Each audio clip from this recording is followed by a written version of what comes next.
The only member of Everton staff who isn't under the chairman's scrutiny. Manager Mike Walker spent all of his post-match press conferences this season explaining why signings costing £6 million have gone on a 6-game run without a win. Frustrations boiled over. Neville Southall's valuable knuckles have been rapped. Anders Limpar was axed because their emotions got the better of them. It doesn't help if particular sections of the fans have a go at individual players, whoever they may be. And both played the type of football Walker's trying to encourage. Gerry Craney showed Daniel Amokachi a thing or two about finishing. A sweet moment for Craney. His Dennis Law style back heel reminded of what Everton could have had for Burley Mueller's personal demands. With a quarter of an hour gone, Evertonians were green with envy at the First Division side. It was to be 2-0. Craney, a natural scorer who could have been in a blue shirt for £500,000. The man who cost £3 million, Daniel Amokachi, sweated for his pay packet, and a few were hiding. The Nigerian was trying to raise his profile. At half-time, the team were booed off. Mike Walker read the riot act. He could probably recite it by now. Another player he's introduced, David Unsworth, the least experienced in the side, led a comeback. Confidence is lacking, but not in the England under-21 star. It looked okay going forward, but at the back it was another story. The defence policy was about as convincing as haters. Where were the fullbacks as Ray Daniels crossed from one wing and Bjorn Christensen stolen from the other? 3-0 down, season tickets were in danger of being shredded. But then some fire from the belly. Vinny Samway showed the kind of commitment which has been lacking. Have a go, said the manager. Vinny did, and it brought him a classic first goal for the club. One signing clicked, soon another followed. Amokachi got his head down. Nigerian nuisance. He niggled his way at Portsmouth's defence. John Gittens lost his cool. And from 3-0 down with an hour gone, Graham Stewart's penalty reduced the difference to 1 goal with 20 minutes and a second leg to play. But alas, Amokachi and co couldn't end a 7-game start without a win, and it was Craney who was crowing. It was nice for me to come here and at Goodison, score a couple of goals when obviously Mike Walker didn't take a shine to me. it's a cup tie, and I can't understand why players just don't go out and go at them. And as I say, the second half... Rob McCaffrey. The mood of Blackburn is one of defiance following the Trelleborg defeat. You get the feeling the ranks are closing, the us against the world type of attitude. It's a situation that opponents Birmingham know only too well. High profiles, and like Blackburn, big expectations. Who are the players that excite you, excuse the phrase, I don't mean that rudely in any way, this season? Well, Paul Tate is our midfield player who's come on really well. Steve Claridge, our goal scorer.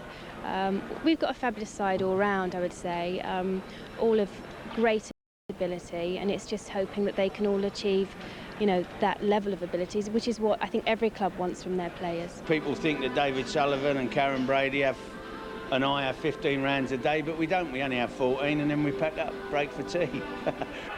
£5 million Chris Sutton has been punching his way for Blackburn in recent weeks, and more responsibility for him last night after Alan Shearer failed a late fitness test. Blackburn almost made the perfect start against a really committed Birmingham defence. Stuart Ripley finding time to set himself, lucky to find the woodwork with the volley. You could hear the clunk of ball on post in Birmingham. They were looking to get the ball wide on every occasion. Chris Sutton always available, looking to get on the end of things. Tall, strong, a dangerous presence even without Alan Shearer.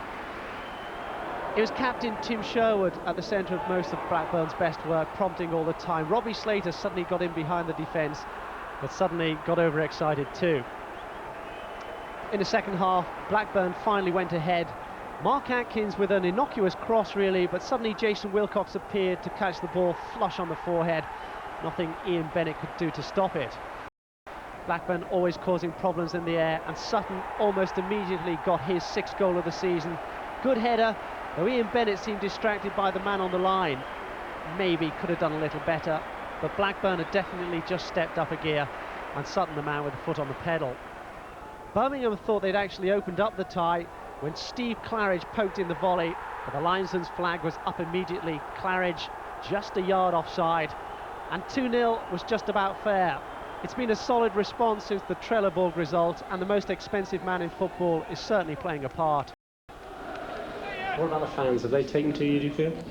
I don't know, I'll have to find out in a few months' time. Have they seen the best of you yet for Blackburn? I don't know, I mean, all I can do is go and give 100% every week. You know, I could be sharper, and you know, but as long as I keep getting in good scoring positions and the ball keeps coming in, then I should get my fair share of goals. £5 million man Chris Sutton. I'll straight on to the goals from last night's other games with Jonathan Parry.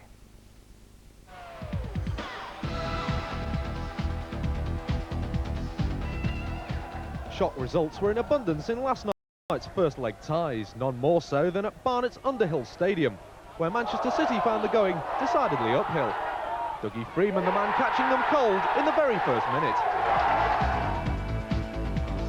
Last year's semi-finalist Tranmere came through a difficult encounter with a busy Brentford side. Jed Brannan's strike and a double deflection giving Tranmere the slenderest of leads. A first half goal from Andy Ritchie proved enough for an Oldham draw at second division leaders Oxford. Richard Jobson laid it on, Andy Ritchie did the rest. Meanwhile, Stoke went down 3-2 in a stormy encounter at Fulham. A goal down midway through the second half, Stoke struck back with 2 in a minute. Paul Pesky-Solido was bumped and held once too often for the linesman's liking. Toddy Orlickson slotting home from the spot. Stoke then controversially took the lead. Fulham enraged again, and there certainly was a hint of handball about Pesky-Solido's control. But nothing suspect about Nigel Gleghorn's finish. Fulham did, however, recover their composure to win the game. Mark Blake firing in this wonderful volley to make it 3-2.